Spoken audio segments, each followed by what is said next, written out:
And now we turn to the allegory of the cave. Book 7 of the Republic is really a meditation on education, or you might even say an enlightenment. And the opening, let's just kind of establish the context here and the plot. The opening of Book 7 has Socrates paint this picture, paint this image, a poetic myth of a cave and very specific things in it. And every one of those things has significance. And it seems strange, and it seems odd. And the cave has prisoners in it, and they're described as prisoners who are staring at shadows. And he says at the outset that, in fact, what I'm painting an image of is of our own education, or in some cases our lack thereof. Let's establish one basic premise, and we'll work back through this as we go on, but I want to establish a big point in the beginning, that being in the cave is a metaphor, it's a symbol for being in the dark. It is a physical situation that really is designed to represent a cognitive condition. And that cognitive condition, in a single word, is a state of ignorance. Education would seem to mean, he says, I'm painting a picture of our education. Education would seem to mean that process by which we liberate ourselves from ignorance into a state of enlightenment or understanding or knowledge of the way things really are. So after he paints this picture and he describes how it works and what goes on in this cave and people liberating themselves from the cave, he then goes on to spell out a course of education for philosophers in the tools they would need to liberate themselves from illusion or from ignorance, right? What I want to focus on in particular is the meaning of this cave and its significance for us, and less on the educational discussion that happens in the last 2/3 of the text. The fundamental perspectives at play here are the distinction between appearance and reality, and ignorance and true knowledge. Right? The cave represents a state of ignorance. It represents society. Right?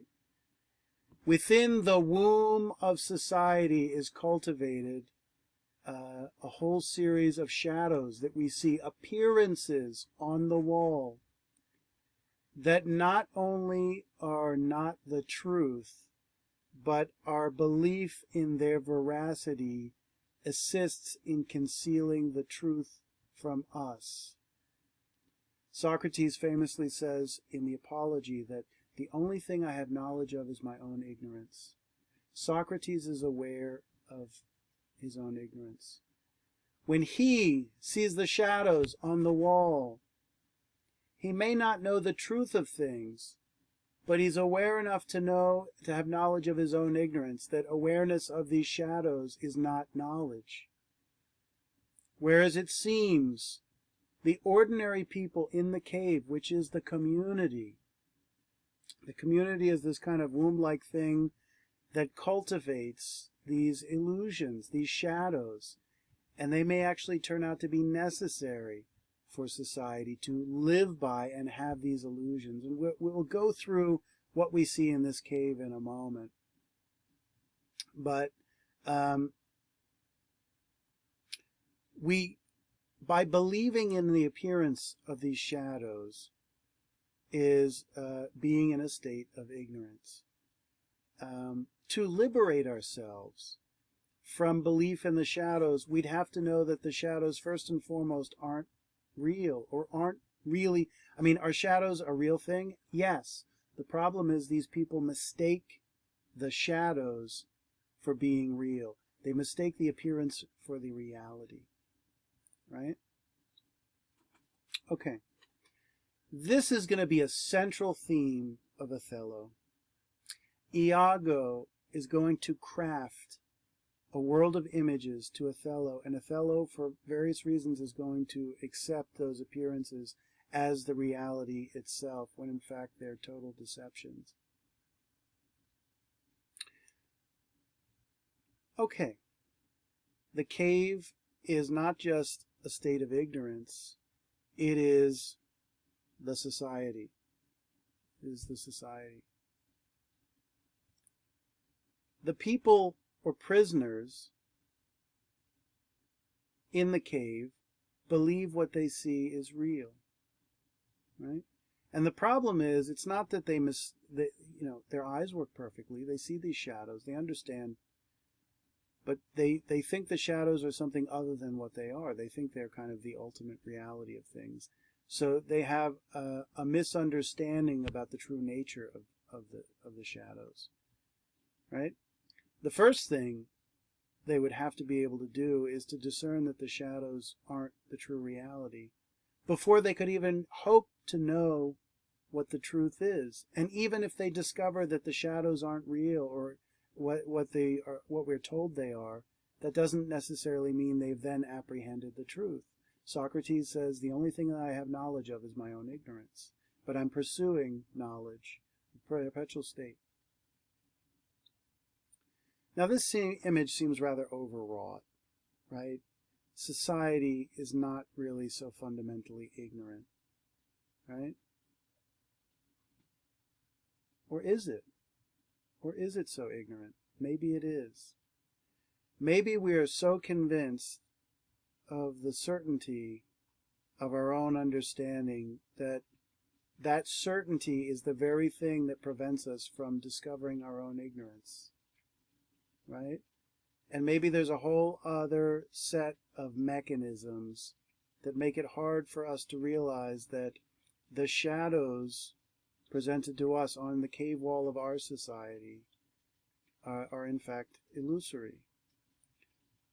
Plato, when he presents this image, makes a claim that this isn't just a particular society.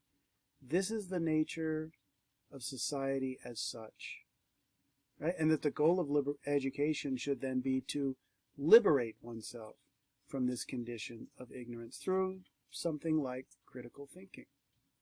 Now we're all sitting here saying, this is for the ancient world. This is for people who were blinkered by religious belief, who believed in gods and they did all this stuff, and we're scientific people and we know the real world. Well, I'm going to try to call that into question throughout, to say that we're actually probably profoundly ignorant about things for a whole variety of reasons. But first, what I'd like to do is to present a clip from the movie The Matrix. Now, if the allegory of the cave does not strike your imagination sufficiently because you are a child of Hollywood, you're only capable of appreciating the, blaring, dramatic, Technicolor, CGI images of Hollywood. I think The Matrix will help you to see, because obviously if you haven't seen the movie of The Matrix, you'll see a sufficient portion to understand here. And if you have seen it, The Matrix really is a replication of the allegory of the cave. It's just called the Allegory of the Matrix. And the Matrix is the cave. It's this illusory world that people, they have no conceivable understanding that they are living in a fiction. And for many reasons, it's very hard to discern that they are, because they too are prisoners. And they are being exploited by the system of that society. You might say the political system, but it's a strange society, the Matrix. It's hard to know exactly who's controlling, who's behind all this all. But the allegory of the cave is a reality, right? And the Matrix really dramatizes this allegory in quite a palpable way. So what I'd like to do now is turn to a few kind of essential clips from the movie. So the scene we're going to see now is Neo, who is played by the wonderful actor Keanu Reeves, confronted by this character Morpheus, played by Larry Fishburne, and he's given a choice. The choice is whether to have the truth about your world revealed to you, or whether to remain in a kind of blissful ignorance, right? Ignorance is bliss, and we want to be blissful, and the truth can be painful. Truth can be ugly. Now, here's the catch. Neo does not have any reference point to have any possible understanding that the world he's living in isn't perfectly the real world. And of course we discover he's living in a computer-generated virtual reality, right? And let's be clear, this film makes the cave a physical phenomena, which is to say, Neo is actually in a kind of pod, and he's being used as like a human battery, and he's in this whole system that is run by these machines, and his body is physically extracted from the cave, so to speak, from the Matrix. And this makes visual and physical, it's an allegory, what is actually a transformation of our cognitive condition. It's not that we're living in a virtual reality in the literal sense, but rather the cave is the virtual reality in our mind in the way we perceive what the nature of the world truly is. And in fact, our problem is even more complicated than Neo, because the virtual world and the true world, in a sense, look the same, but what's different is the way we understand what is really going on, which is to say, the person who can see the truth looks at the shadows. The person who looks at the prisoner who doesn't know the truth looks at the shadows, and they see the same shapes. They see the same forms. Their eyes work perfectly well. It's how they understand them cognitively that is the fundamental difference. And the only way they can understand that the shadows are not real is that would require a point of reference beyond the shadows that would question the shadows as being the source of reality. It's not that they, see the shadows in the wrong way with their eyes, but rather they cognitively take the shadows to be something that other than what they really are. And this movie gives this wonderful, palpable reality to what's going on here. So let's watch. So Neo is brought to this ship where they're going to bring him out of his, liberate him from the Matrix. And the irony is, everything we're seeing here, his body is not literally here. This is all just a virtual reality that's playing out in the mind of the person. He's really kind of like a brain in a vat. So everything we're seeing here is actually an image of the Matrix. It's all a shadow. It's all an illusion. And we will only see his actual body in a moment once he goes through this process. And so this is great. He's got this great, it's like a coaxial cable. He's got this coaxial cable in the back of his head. It's like a cable straight from Comcast into your brain, right? And what does this do? It monitors him, but it's also, it's downloading the virtual world that he thinks he is the real world that he's been living in, right? And I think this is a metaphor that's so apt, this cable, because let me tell you, that is just like the cable that goes into the wall that provides you your internet and everything else. So we see in the movie The Matrix, look, the Matrix is just another image, another kind of poetic image, a myth of the allegory of the cave. There's some interesting elements to this myth. that are very similar to the allegory of the cave, but also different, right? Let's just be clear, because I think this is very palpable. We'll look at these two different myths and start to more clearly understand what's going on. But the first thing about these two myths as allegories, and we'll talk about what an allegory is in a second, is that they make physical and palpable what is actually a cognitive transformation. What do I mean by that? When Neo is in the Matrix, he's physically in a situation that is different than what he thinks it is. He actually is in this kind of, it's like this battery thing. He's being used to generate energy for the whole system, right? It's like a version of labor. It's basically a slave labor. And there is this cable hooked up to his head.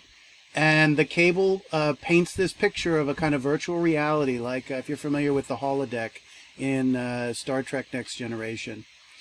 And he believes he's in this ordinary world, this common sense world that we're all familiar with, of course. And it turns out that, and I think maybe he's living in New York City, or maybe it's never clearly described, but it's basically an urban place like New York City. And it turns out his body physically has never been there. His mind has just been made to believe it's in this environment. And in fact, he's in this tube, and then he physically gets liberated, and that's the scene we've just seen, where he's physically liberated from this environment, and he gets to see with his eyes the real world. Now the point is, it's not just about seeing what the real world is. It's about then recognizing that everything he experienced prior to that was essentially an illusion.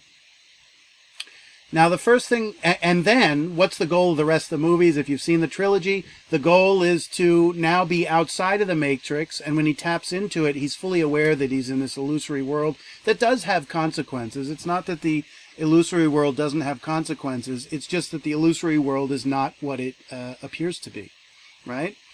But for the rest of the films, his body is physically displaced from what would be the cave in this test tube kind of thing, right? And there are some important similarities and some important differences, therefore, with the allegory of the cave. The parallel, and we'll get into each element, we'll just read the section of the text that talks about this.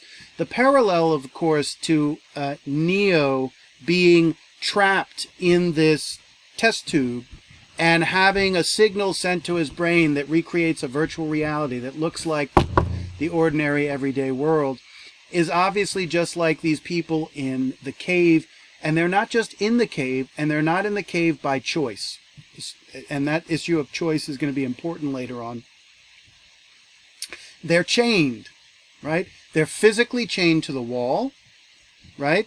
And they're looking at the shadows, which they believe to be real. Now, let's be clear. Are shadows real? Yes. But the point is that they believe in the reality in the shadows in a way that's not consistent. They believe the shadows are actually objects themselves. They actually they believe them to be what they're actually not. They believe them to be the nature of the world, when in fact they're just shadows. They're reflections of things. They do have some relationship to reality, right? Obviously, the shadows point to the things that are being cast. But what the people in the cave do not know is that they're not aware that, number one, they are shadows that are being cast from other objects. They don't even know that. And then furthermore, they don't even know the nature of the objects that are just casting the shadow. They've never actually seen them, right? So in the allegory of the cave, of course, we see a parallel with Neo in this embodied, right? What these allegories do as metaphors or as symbolic explanations is to make physical and visual that which actually is a transformation of our cognition, right? Ultimately, for Plato, liberating oneself from the cave is not physically taking off chains or physically getting out of this test tube and walking out to the sun or being into the, quote, real world. The irony for us is we are in the real world all the time, but The difference between being in the cave or the test tube with the virtual reality and being out in the world is a transformation or alteration in the way we view and interpret what we see. In a nutshell, he says it's the philosopher, the one who's trying to think about the nature of things, that liberates themselves from the cave and goes above the surface, right? This philosopher is not seeing anything fundamentally different than anybody else. Everybody is seeing the same things, but rather it's the way they understand their place in the order of things. For the philosopher, the shadow is just the shadow, and it's not the reality of things. Whereas for the people in the cave, are they dumb? Are they stupid? Are they just sheep? Well, yes and no. But no, they're not stupid. It's not at all incorrect cognitively for them to have perceived these shadows as being the reality. Why? Because they have no alternative point of view. Just like Neo in the virtual reality has no point of reference to make the discrimination that reality is anything other than what it claims to be. Not only that, he has no reason for even questioning the reality. So somehow, if we're going to get out of the cave, if we're going to see that the things we think are true or the case are not fully the case, we need some alternative point of reference, right? And I think in general, Plato is saying that it is philosophy that inquires into what is by nature, into what is and always is, the order of the cosmos, the nature of things, and therefore it is intrinsically skeptical of the answers that have been given by society. So think back a second to the Apology. The goal of the Apology in Plato's defense speech was to give an explanation of his life as the defense speech. And in giving that explanation, his life, we discover, essentially consists of asking people questions about things that everybody knows what the answer is already. What is virtue? What is justice? What is eros? What is courage? And so what is piety? And so on and so forth. The society has already given answers. And this is threatening on the one hand, but it illustrates that the attitude of philosophy is intrinsically skeptical to traditional or received or unexamined opinions. Its goal is to bring these shadows, we'll get into it in a moment, the shadows are really the opinions of society that are projected into your mind through various strategies and techniques that will all be pretty common sense when we talk about them, and you probably already have a strong idea. And the philosopher is intrinsically skeptical of them because that is the very nature of it. So here's one of the big differences between the two, and this is, I think, actually kind of disturbing.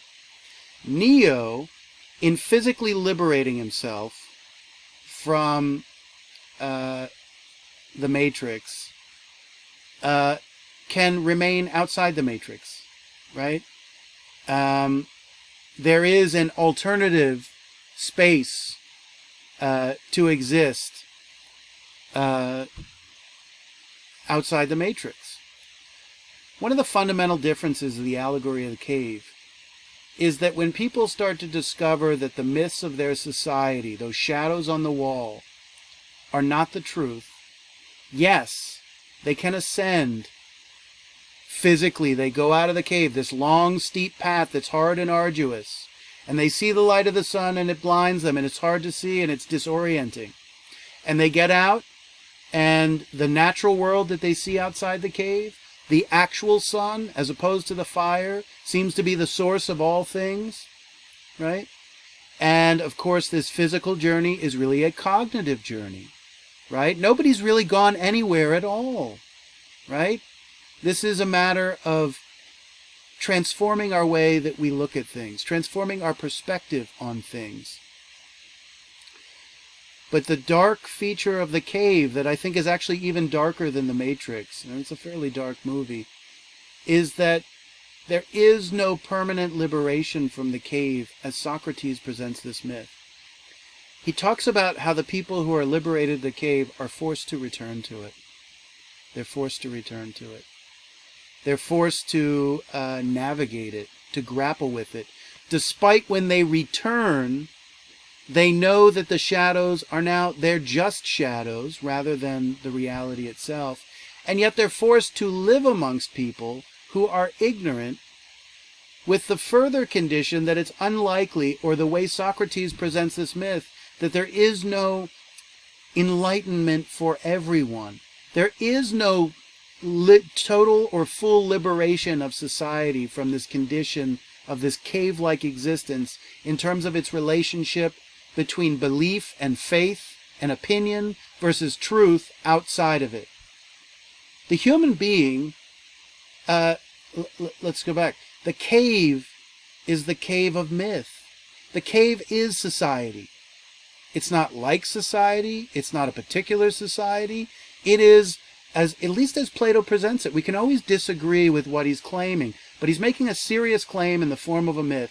And the claim is that all societies are fundamentally built on opinions that are not consistent or not fully consistent with the truth. Of course, every society has partial truths, right? No doubt about it. No doubt there's many true things that are disseminated in the society, but the core beliefs and certain attitudes that are cultivated are based on myths, or we might say lies, right? And that there is no liberation, right? Think about it. If society, any human society, is the cave, what he's saying is society never gets built above the cave, right? So we've got an image here of the cave, and there we have the progenitors of our myths like MTV, CNN, NBC, and the mainstream media, what we call the MSM, right? You know, the fake news media. We'll talk a little bit that more in a second, because they really are fake news. They really are propaganda, and it's disturbing in recent years to discover the extent that they are concealing truth from us, right? And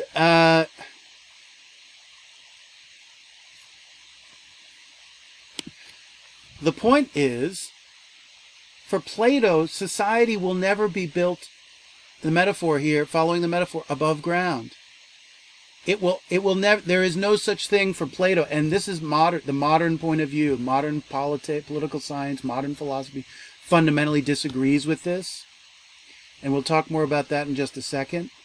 We talked about the Enlightenment a little bit, and its goal to bring everything in society, every belief and aspect of society, political, religious, moral, scientific, everything before the tribunal of reason and the scientific method, and so on and so forth, as it's applied to natural world and the world of human beings, right? Plato implicitly is claiming here that there is no such thing as an enlightened society, and that an inextricable and maybe even essential component of society is that it functions, you could say, on the fuel or the air, the atmosphere of myth. And that is the thing that binds people together in a community. And that truth, philosophic truth, the true nature of things, this tells you something about how dark the true nature of things might be, is not sufficient to establish a coherent and harmonious society. Community means a group of people bound together by something in common. And those things have to be serious. Life or death issues, religion, morality, right? Family. These things bring us into serious community with one another that keep us attached to one another for the duration of our lives, right? If we go back to our discussion of Genesis 1, in the cosmological or metaphysical or ontological discussion of what is, in Genesis 1, we get a depiction of the cosmic order that is made for human beings as a home. It gives us special meaning, a special place at the center of the order of things, and therefore a place of dignity that is intelligible, right? If we look at natural science, right, there's nothing special about the human being from the point of view of natural science. We're an accident, essentially. Our lives have no meanings from the point of view of natural science other than the replication of our genes. Our personalities don't matter. Great deeds don't matter. You look at it from the point of view of physical, chemical, and biological laws. That's all it is. It's just things perpetuating, living and dying. That's it. The cosmos is born, the cosmos will be destroyed and maybe created again. That's it. Among other beliefs, obviously, and this is not original to my way of thinking, this is a common point. Obviously, Plato believes that at the center of the social and political and moral order of every society is religious belief. Now, this is interesting because this is coming from a philosopher who questioned Greek religion. To be skeptical of any religion is to call to question in the basis of the existence of the gods, right? Your religion or anybody else's. And yet, nonetheless, he sees religious belief of some kind or another as the central warp and weft of our cognitive outlook on the world. Because I think the point is, even if, what did Voltaire say, if God didn't exist, we'd have to invent him. If God didn't exist, we'd have to invent him. What is he implying there? We need God cognitively. If God's not real, and that question is for every person to decide for themselves, but just hypothetically, if God is not real, can human beings form society without a belief in a higher order that really holds them together? Right? Plato himself said the world is flux and change. To attach yourself to the fluctuating world is like anchoring yourself to a dock that's not going to be there tomorrow. Right? The only permanent anchor is to anchor yourself to something slightly beyond this world. Plato seems to think there's a fundamental human psychological need for religion, or something like, something basically effectively equivalent to religion. The Enlightenment came along in the 18th century. The United States, France, and other nations, Soviet Russia, a product of various stages of the Enlightenment. And in its belief in bringing everything before the tribunal of reason, think about it. And just one example. Our Constitution is really the product of thinkers bringing political order before the tribunal of reason. So we don't answer to a king because we don't recognize that he truly has divine right over us. Rather, he was put there in power by people, and therefore his power can be removed by other people. And that's just one of many, many examples, right? And as late as the 17th and 18th century, the idea of the divine right of kings still held sway, and it was an idea that went straight back to the ancient world of kings and priest kings either being deities themselves or being the high priest of the society that had a direct connection with the god, and therefore their law, which established it, the order of society, was founded on the word of God. You think of Hammurabi's Code, if you're familiar with that. You learn that in an intro art history class in the ancient world, and go look at the stele of Hammurabi's Code, and the images of Hammurabi with a god from which he got these laws to fashion a society. Therefore, the god being the foundation of the laws and therefore the foundation of the society.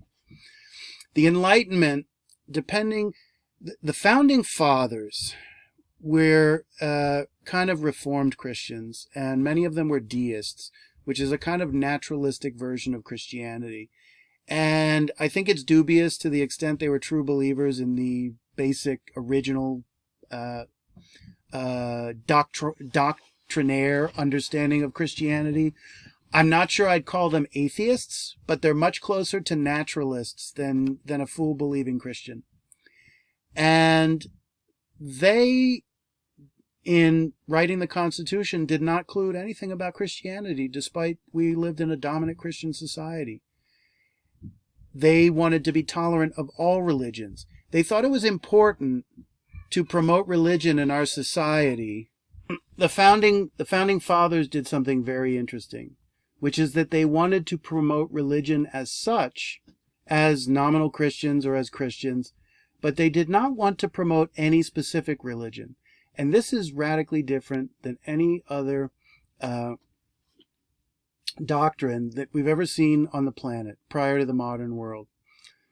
Theocracy was the status quo of society since the birth of civilization in ancient Mesopotamia in the agricultural revolution. Religion and politics helped to reinforce one another. Essentially, they were synonymous with one another until you have the Roman Empire with the development of the Catholic Church and the fall of the Roman Empire. And then the church stood as a worldwide institution, and then you had political domains throughout Europe that were separate from it. And the separation of church and state developed over hundreds of years, 1,000 years, right?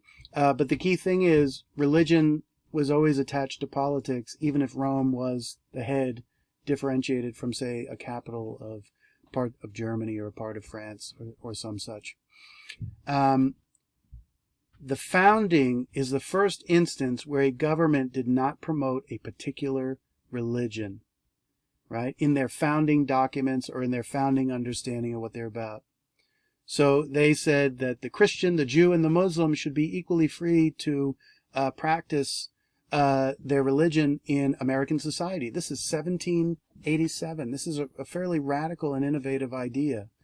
The point, however, was, while they wanted to be tolerant of the diverse forms of Christianity and the diverse forms of religion in general, they saw religious belief as central to social cohesion and social order, right? So while you don't see it in the Constitution, you do see it in the state constitutions.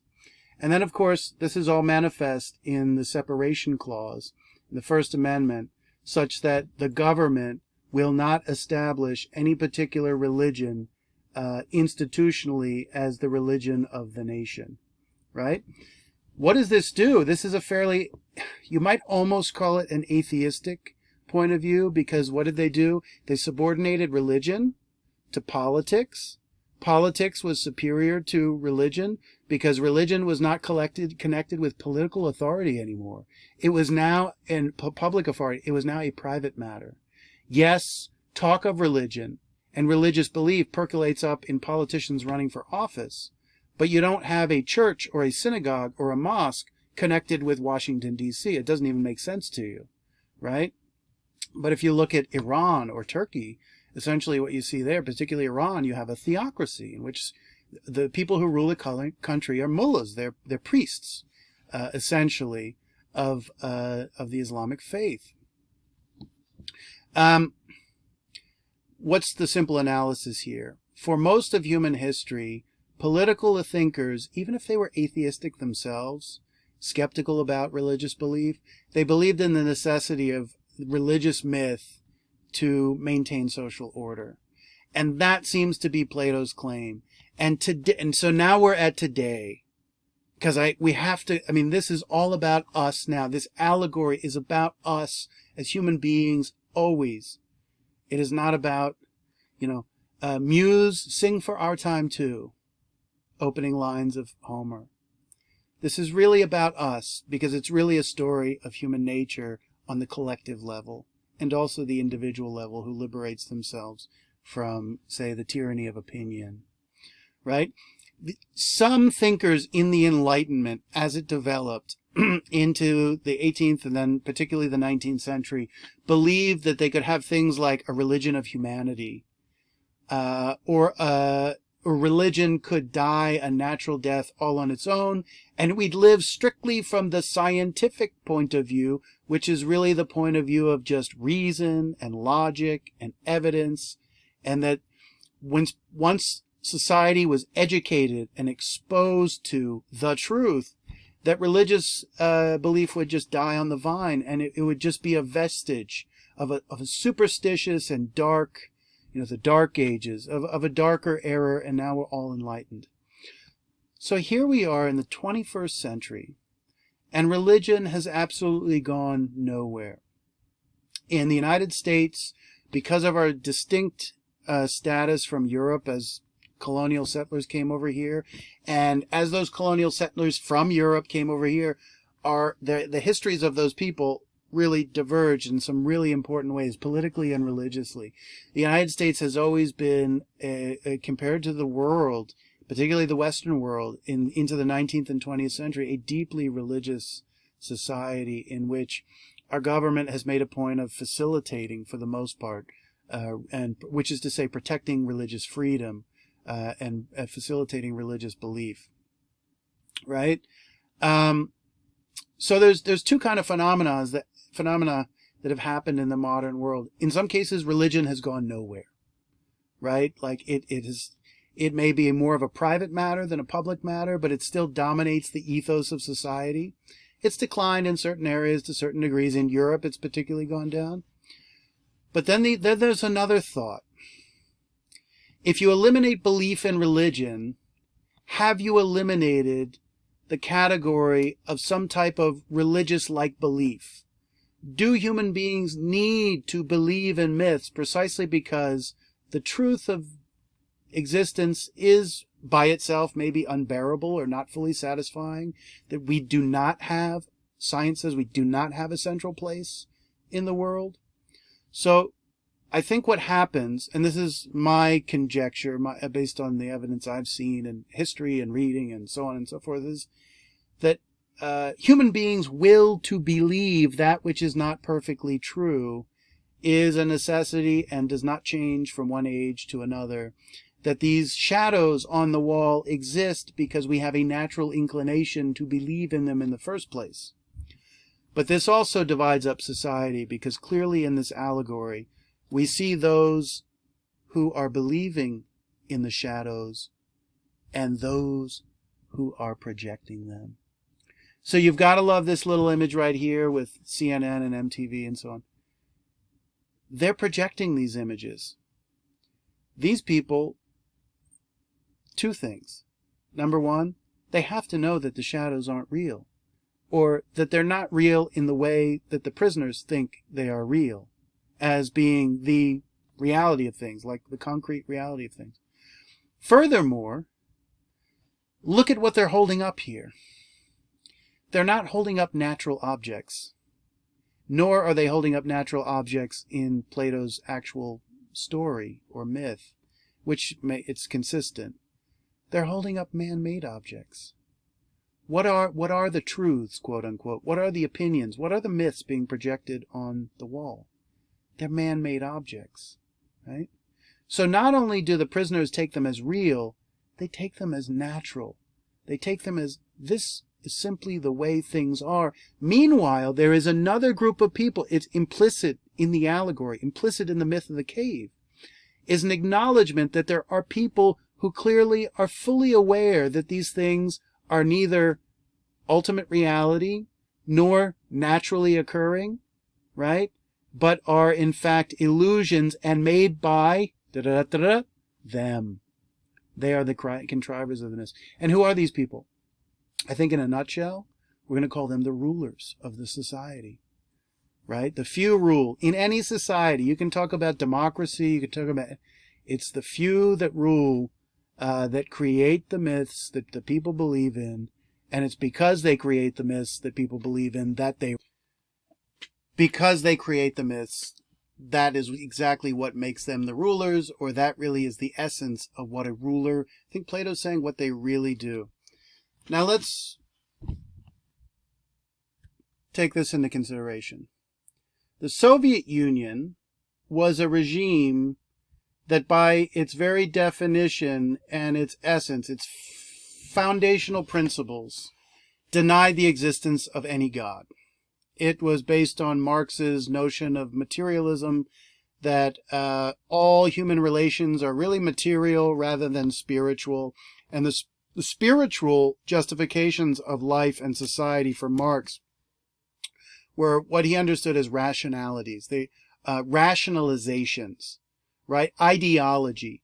They were actually, religious belief was actually just control mechanism, right? And therefore, religious belief was intrinsically negative. There was nothing positive to be had from religion, and it was intrinsically, it was obviously not true, by definition, and also that it was only used to control the minds of people, right? And I think if you look historically, that one of the functions is religion is to, tell people what the right thing to do is. And if you look at it from a more cynical perspective, you could talk about it as a kind of mind control. That wouldn't necessarily make it bad, depending on the details. However, so he neglects that there's any beneficial aspect to religious belief. So the Soviet Union, not only did it deny religious belief, but it suppressed the freedom to believe and to worship as people saw fit, right? And this leads us to something that Marx didn't really consider, or maybe he did, and he just has a darker vision of things than some people like to acknowledge. But in the 19th century, Friedrich Nietzsche, who famously said God is dead and God is dying in European culture precisely because of the byproducts of the Enlightenment and the development of thought as science and reason in its various forms are disseminated publicly in society, and that everyone is supposed to be educated into the scientific point of view. He said that as God dies, there will have to be a substitute that is the object of essentially religious belief. He too, as much as he was critical of certain aspects of religion, he too believed that the human being is a being of faith by definition. And that if you kill God, there is just going to be a new object that the human psyche will attach itself to. And his answer, which was very perspicuous, was the state. He said the state would become the new idol. If it was the state that was promoting religion from the beginning anyway, as a mechanism of control, right? Then the state is the thing that we should really be worshiping, because we can no longer worship. I'm going to put my hand out of the screen. We can't worship things up here that you can't see, but what we've always been seen. And what is God, the most powerful being? Well, we don't see him, just like my hand.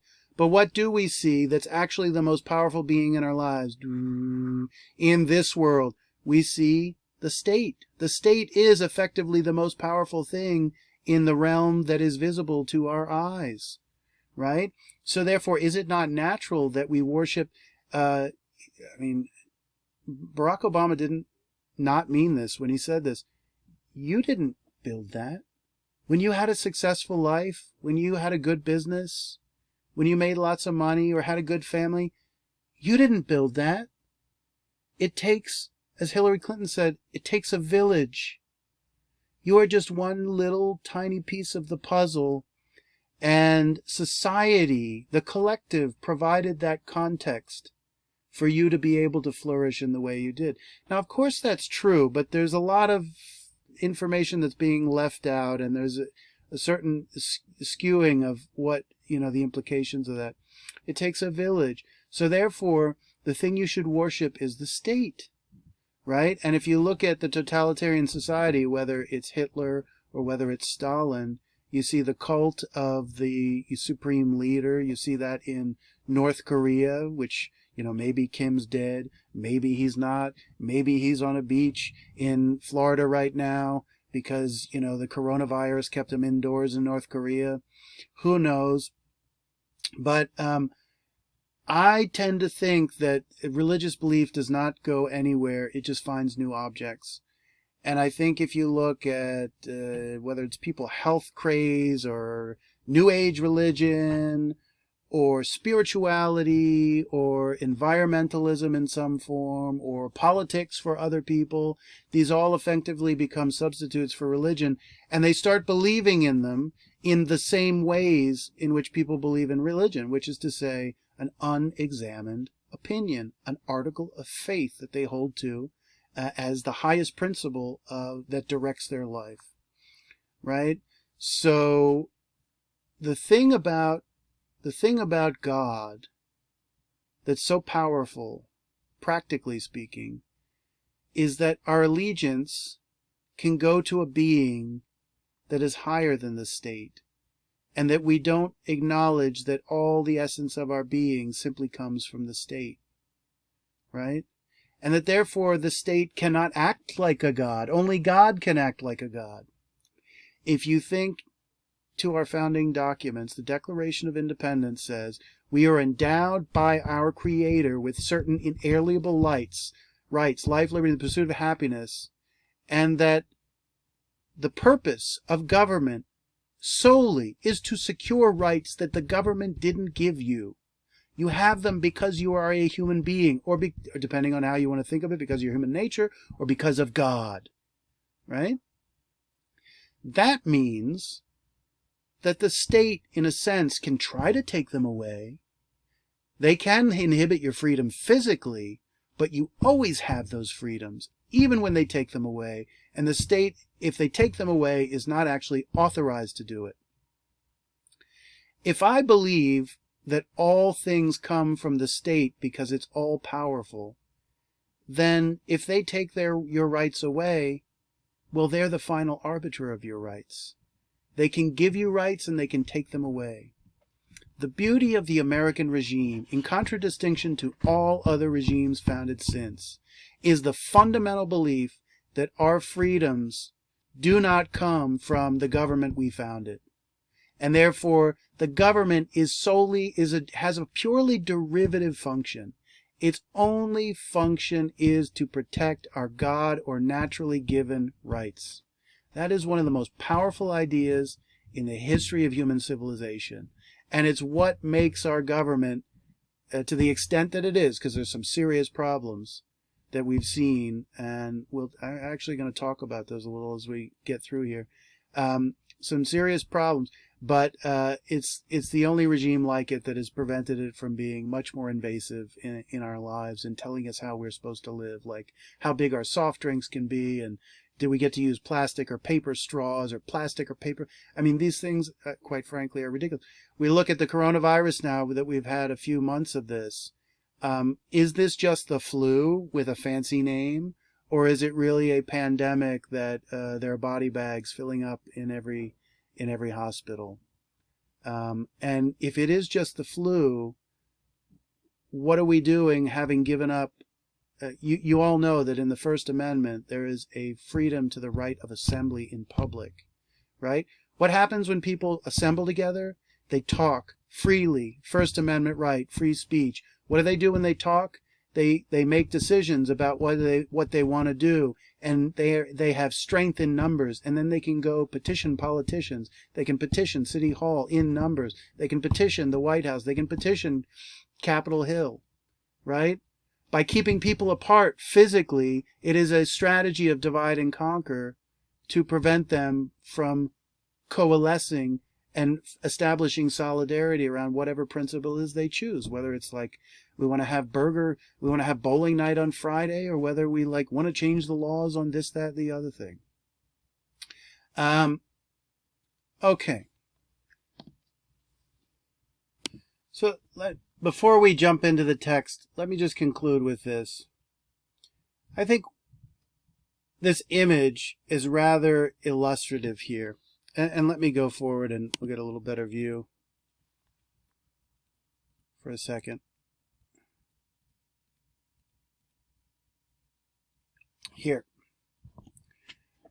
This image is rather illustrative. The shadows obviously are not confined to religious belief, but they're the original basis of this myth. If you think about our society and what we know about it, such a substantial portion of our understanding of our own world comes secondhand. We get it through the internet, and we get it through a television, or cable TV, maybe the radio. We get it through a screen. What is a screen? A screen is the matrix. One of the problems of these prisoners in the cave is they don't have first-hand experience with the cause and the origin of the things they're seeing. They don't see it firsthand. right? They're not aware. And you can see why they're not aware. What is really going on with the coronavirus? Why is the country shut down? I'll just give you one little fact. There have been numerous viruses that have swept through this nation just in the last 10, 15 years that have been much worse than the coronavirus in terms of not only death, but who have died. And I don't mean to minimize anyone right now who is going through serious issues because of the coronavirus. Nobody is saying that it is not real, and nobody is saying that it's not a serious issue. But the thing is, it turns out if you look at the numbers, just scientifically, hard-nosed, you will see that the numbers are not fundamentally different from any other flu season, right? And our whole country is shut down. This is amazing, right? And what is really going on? Like, I just posed the question. And the first thing you have to do is ask yourself that question. We're looking at the shadows on the wall of the 6 o'clock news talking about coronavirus. Those are the shadows on the wall. If you don't ask yourself what is really going on, you've already accepted that the shadows are real. They may turn out to be perfectly faithful replications of factual things. But the philosophic-minded person is asking, I see the screen. It's just a screen. It's just a hunk of electrons and flashing lights and all that crap. What is the relationship between the flashing light and what's really going on in the world? And then who knows it? Are there people who really know it? There probably are. People high up in politics and maybe intelligence and military and the media. But we're the little people watching the flickering shadows on the wall. And my impression is that there is more. I will just put it this way. I'm not going to propose some kind of conspiracy theory or something ridiculous like that. But I'm going to propose that there is definitely something more going on here than meets the eye. And I don't know what it is because I haven't found sufficient evidence for it. But I have enough experience watching the media and reading about things and comparing this to that says we're not being told the whole truth about what's going on here, or that there are other motives besides simply the public health motive. And of course, here's the thing. Our natural fear about, a premature death and the death of our loved one, I mean, that is going to motivate us to stay home very quickly. We're going to be too afraid to go out. We're going to say, sorry, I can't go to work. Sorry, I can't go to school. And that's perfectly understandable because nobody's going to take a blatantly unnecessary risk. The question is the fear that's been generated in us commensurate with the actual situation? And I think that's worthy of a question. The other thing is, how many people have you met Barack Obama in person? How many of you met Donald Trump in person? How many of you met any president, any political figure, any famous person who we all adulate, Lady Gaga and John Legend and Oprah Winfrey and all these people, Tom Hanks, oh my God, he's so amazing. These people are, from our point of view, are not human beings. They are just shadows flickering on a screen. They are just cathode ray tubes, electrons being shot at a cathode ray tube. That's all they are. God knows what these people are really like. God knows what they really do. But I would say the whole system of our mainstream media and Hollywood and politicians, it's very clear to me as every day goes by that they are in a very small club and that they all know each other and that they are all working hand in glove, synergistically to craft an image that is an illusion, right?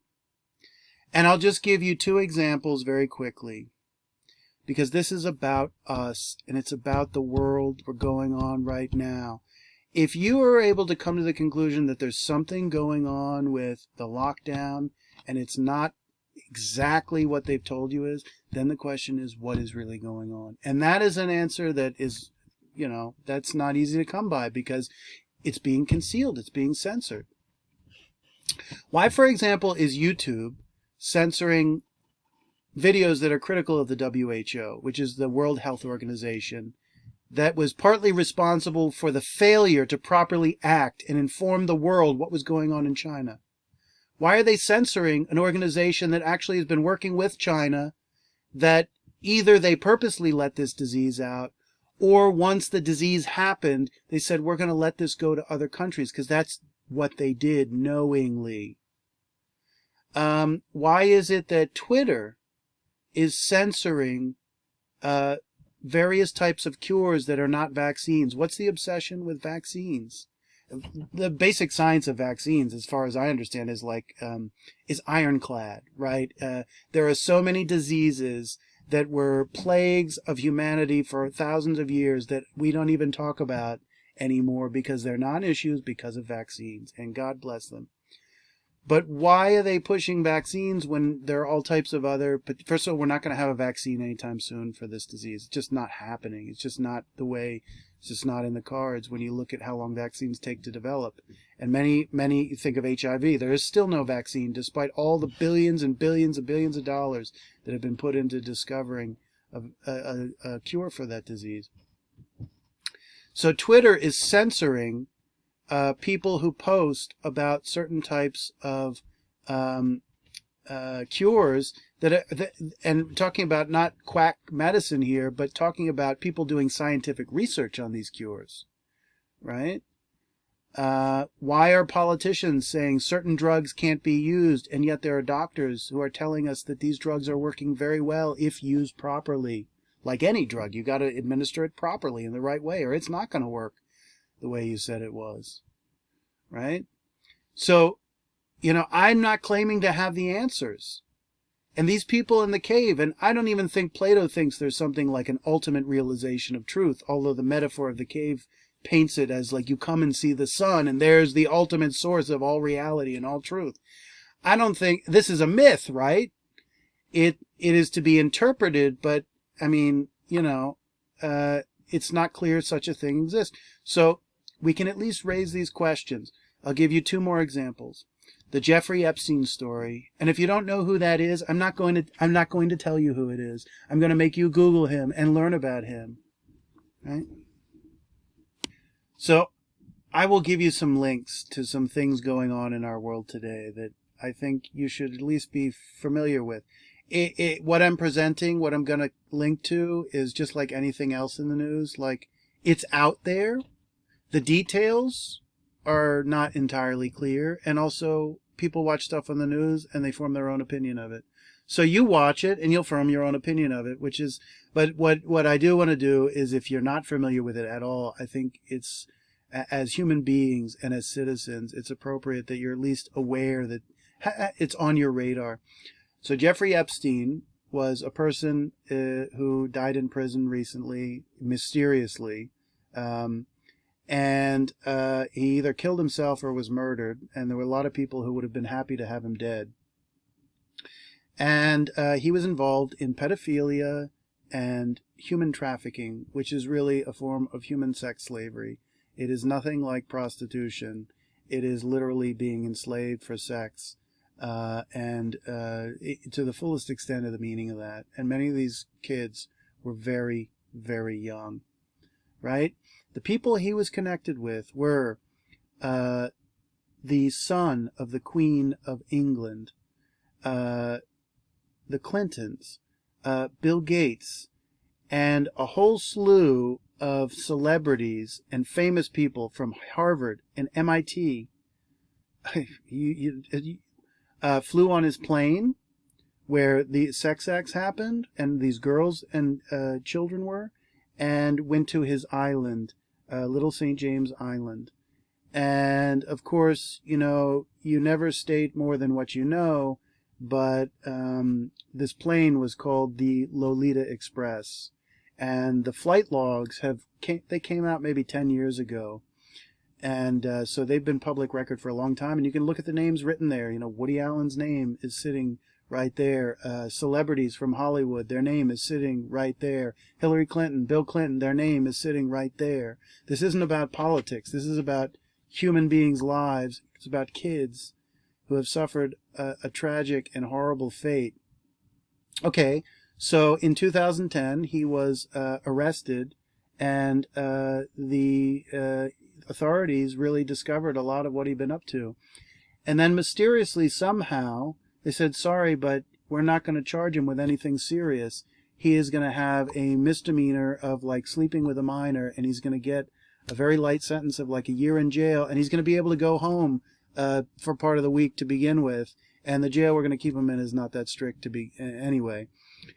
And when he got out, everyone knew who this man was. The people in power know who this man is and what he's done. When he got out, he had a party. It's a dinner party with people like George Stephanopoulos and Katie Couric, who are political people in the political media and the media generally.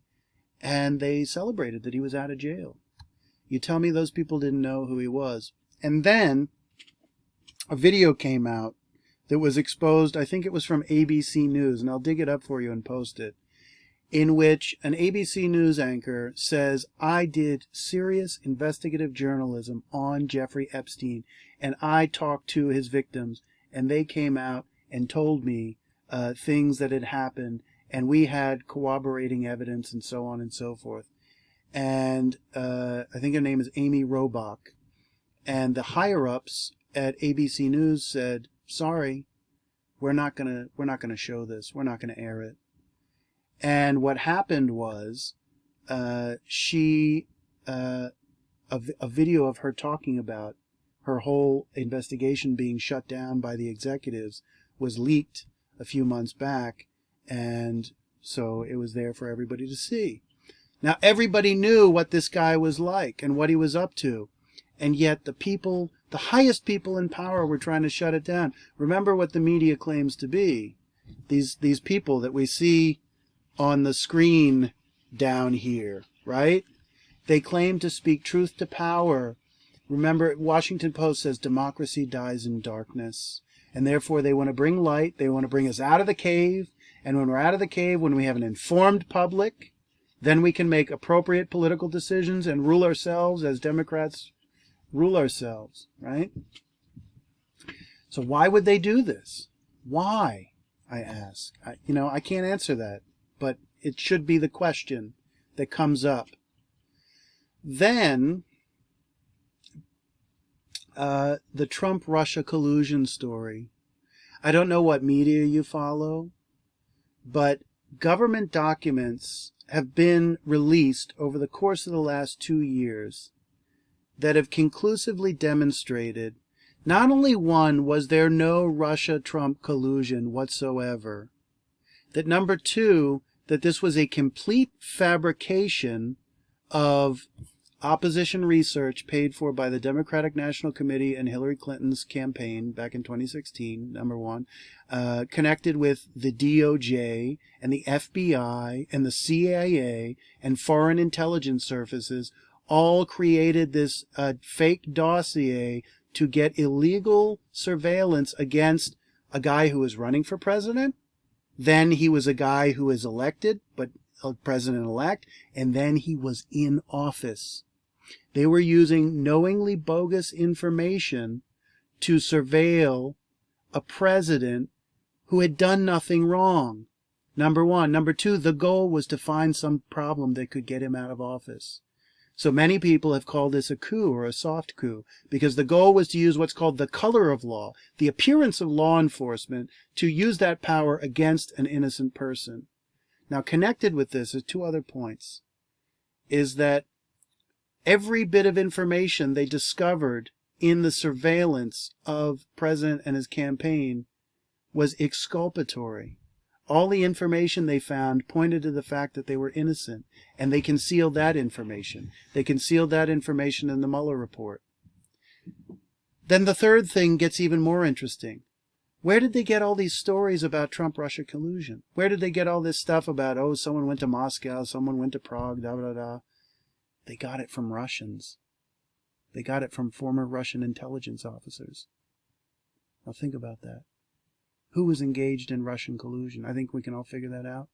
And if you don't believe me, and if you think this is just a political gobbledygook, This is in government documents that were produced by the Obama FBI, the Obama DOJ, and by those same people who then carried over under the Trump administration, because it's not like the whole administration is just, the number of people who work in the executive branch is tens of thousands of people. So when a new president comes in, most of them actually just stay there, right? So these documents were produced by people who had been tasked originally under the Obama administration. If you want to talk about, oh, it's just a partisan fantasy, right? So to come back to the point, CNN, MSNBC, ABC, CBS, NBC, for 3 years were freaking out that Trump was a traitor. Trump was a traitor. Trump was a traitor. The walls are closing in. Trump is feeling the pressure. He's going to step down. The White House is in panic. The Russians are closing in. Trump is Putin's puppet, blah, blah, blah, blah, blah, and on and on and on. Every day they said this thing. And if they say it over and over and over and over again, then all of a sudden it's true, right? In fact, all the evidence turned out to be just the opposite. And it was a lie. And the media lied for 3 years. And they didn't even bother to correct the story. And they didn't care. And the point probably really was they knew they were lying all along. And not only that, they were part of the whole operation. This is the greatest political scandal this country has ever seen. If you know anything about Watergate, Watergate is a drop in the bucket. Watergate is stealing a packet of gum from a bodega compared to what they did. And it all goes back, I hate to say it, to the president at the time, Barack Obama. Barack Obama was painted as the greatest man to ever walk the earth.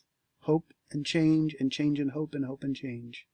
And the media protected him just as the media does the opposite to Trump. They concealed everything. They claim Obama never had a scandal, except for the scandals he had, of course. Right? So these are 3 examples, 3 serious examples, where the media tries to control our virtual reality to make us believe that the virtual reality is the real reality. And it's us to just say, just ask the question, is this true? Is this true? Do they have a motive for telling me this that's about their own interests rather than the interests of truth? The Allegory of the Cave tells us this, that society doesn't run on the fuel of truth. It runs on interests, people, power, desire, right? And people get what they want very often by obfuscating the truth, changing the truth. It was the day after Hillary Clinton lost the election that she herself started the narrative. I mean, she wasn't the only one, but she initiated it from her point of view, that the Russians are coming, that the Russians had done it. Meanwhile, all along, perhaps our great geostrategic enemy is not Russia, but China, right? China. So in the next video, I will pick up with reading some key passages of this text.